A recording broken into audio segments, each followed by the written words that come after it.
Okay, season 2 of Stranger Things, short season, 9 episodes, but it carries the story. I'd rather have watched 9 episodes as they were than to see them try to stretch the same story out to 13 like so many other shows do.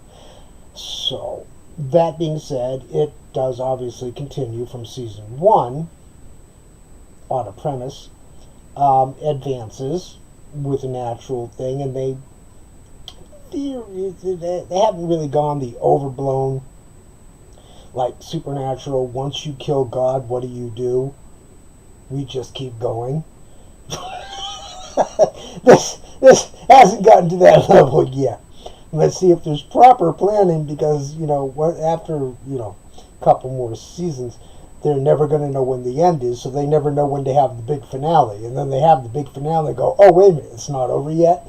But anyways, there's some minor, one of those issues. Okay, if you can find a 15-year-old to play a 12-year-old, you can find a 12-year-old to play a 10 or 8-year-old, why can't you find a 12-year-old to play a 12-year-old?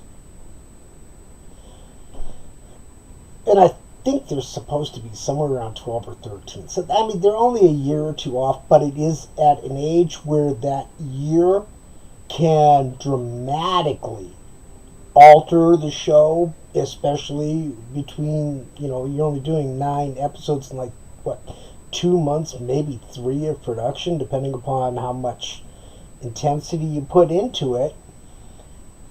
And then 8, 9, 10 months later, all of a sudden those kids are like twice the size, and they're supposed to still be 2 or 3 years younger, and it generally doesn't add up. So casting to age is especially important between the ages of 10 and 15.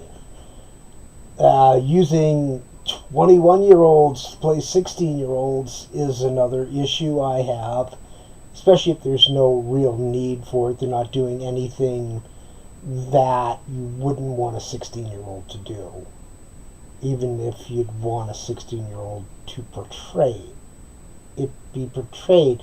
It should. There's certain things, but anyways, the point being, the kids do a good job.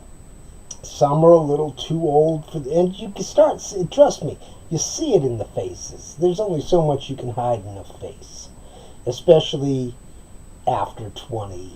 You can see that they're not 15 or 16. But that being said, otherwise, the storyline flows properly. It has a natural progression. The kids do a good job.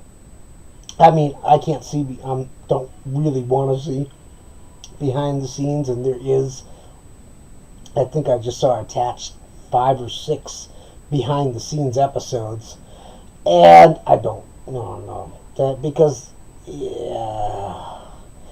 that would just be almost as fatiguing as being on the set. And you know that they're embellishing because they're producing their own behind the scenes thing.